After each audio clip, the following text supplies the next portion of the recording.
So what an entry point is a particular kind of way that a person uses to begin to order these overdetermined sites, to begin to make sense of them.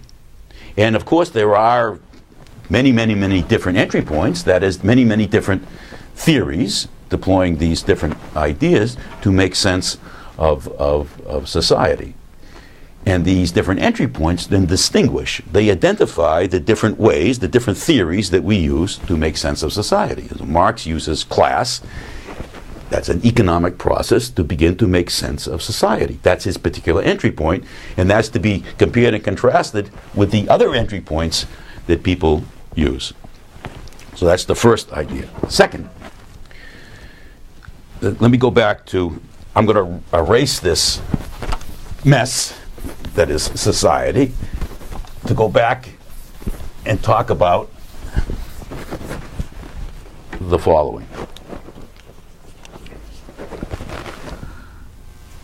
We have society as this kind of site of politics, economics, culture, and nature, and so forth, etc. So everything comes together to produce this society that we just did. All of these determinations are different. These political, economic, these cultural, and of course these natural. They're all different. So society is the result of these different determinations, and we can use another word to capture this. Society exists in contradiction, and what contradiction refers to here is the different pushes and pulls that are present in society resulting from all of these different processes. So the result of overdetermination of how something exists is are the contradictions present in that particular entity, whatever it is. Let me give you a different example of this. Something that may be relevant to your lives right now. How do you explain the particular choices of an individual for taking one course over another at the university? Well,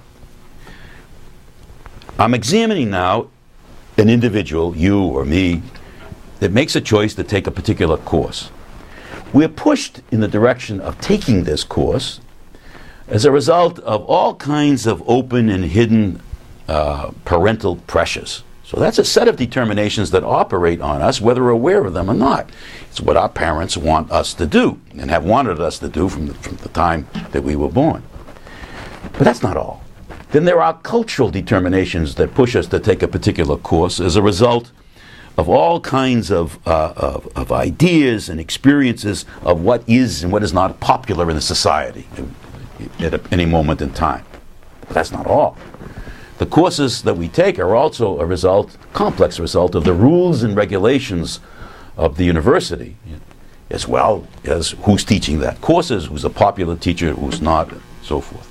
Also, the economy shapes us in all kinds of ways in terms of the courses that we take, because of the vague ideas we have that if we take a particular course, that may help us get a job when we graduate, so that we can do well in the future. But these same forces also push us in a different direction. We resist and we rebel against parental pressures. We struggle against university rules. We always are responding to our changing views and experience of what subjects seem to interest us and what subjects do not. We refuse to become prisoners of an unknowable future. In other words, we're conflicted. We take courses, we make a choice, we have a desire to take a course, but at the same time we don't want to take that particular course. And the result of all of these we exist in contradiction.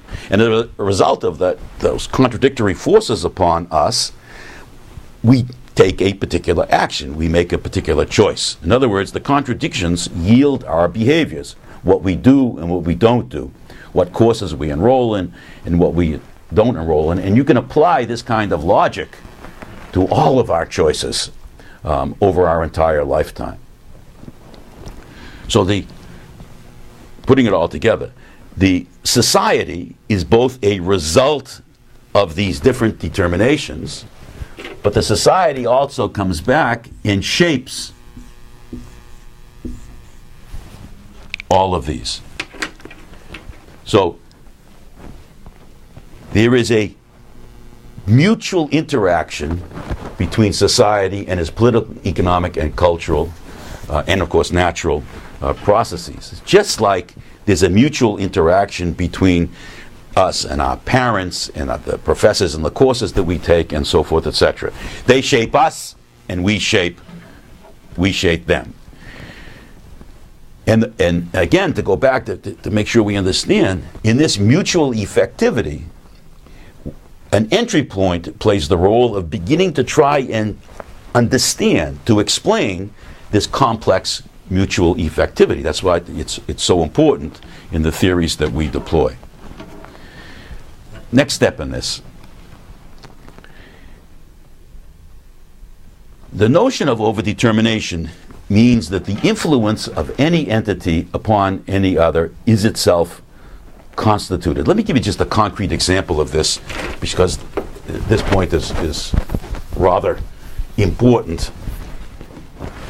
I'm going to take something that's popular today. This may not be in the news when you hear these lectures, but let me just take something today. We have let me take 3 events.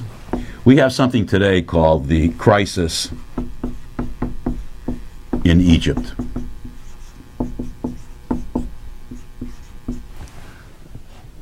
As I talk to you today, this has been in the news for the last couple of weeks.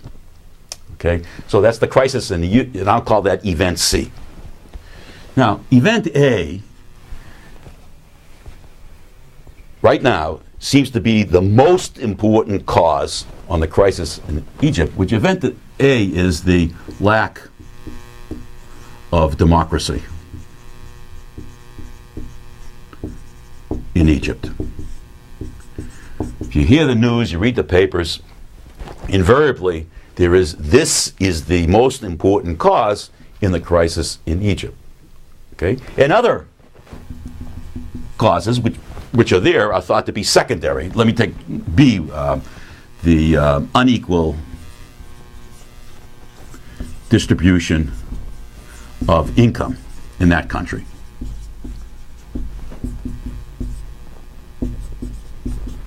Okay? Now let's go back to overdetermination, because see if this is see if we understand what it is. This is a good example to test that. Overdetermination is saying the crisis in Egypt is a site of determinations, fascinating and interesting and so forth. And from the perspective of the notion of overdetermination, those influences are infinite in character. There's no question that the lack of democracy has had an impact on that crisis. But the influence of A on C, this heavy line here, from the perspective of overdetermination, is itself a complex product of B and C and a whole bunch of events that have yet to be examined. In other words, this causation itself is not independent of how B impacts C. And let me take another one right over here. Let me put D. This would be the class structure in Egypt, the Marxian contribution.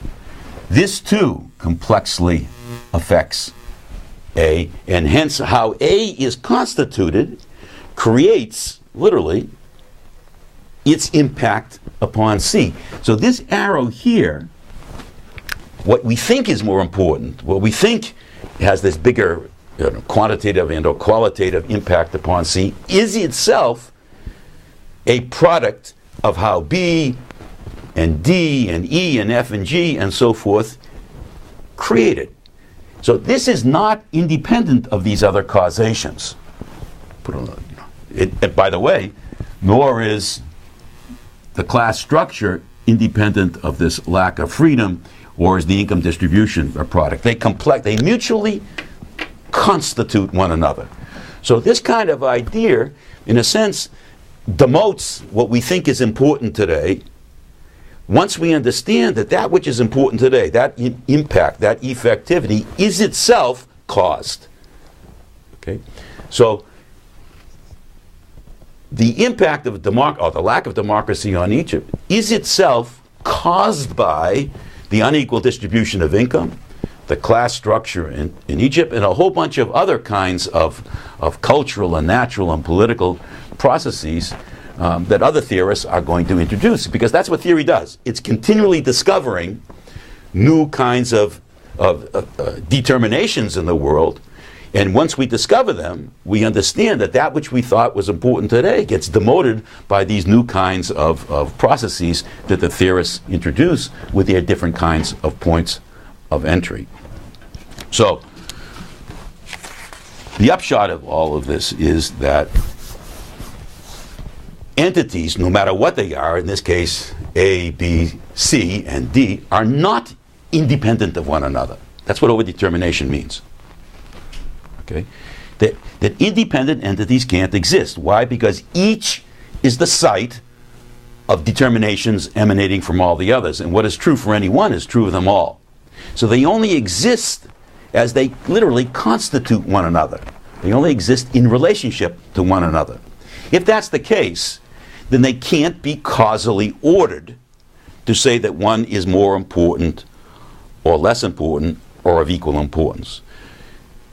To say that one is more or less or equal importance to the other presumes independence so that you can causally order them. If they are not independent, you can't do that. The implication of this is that there are no, from the perspective of overdetermination, there are no essences in the world.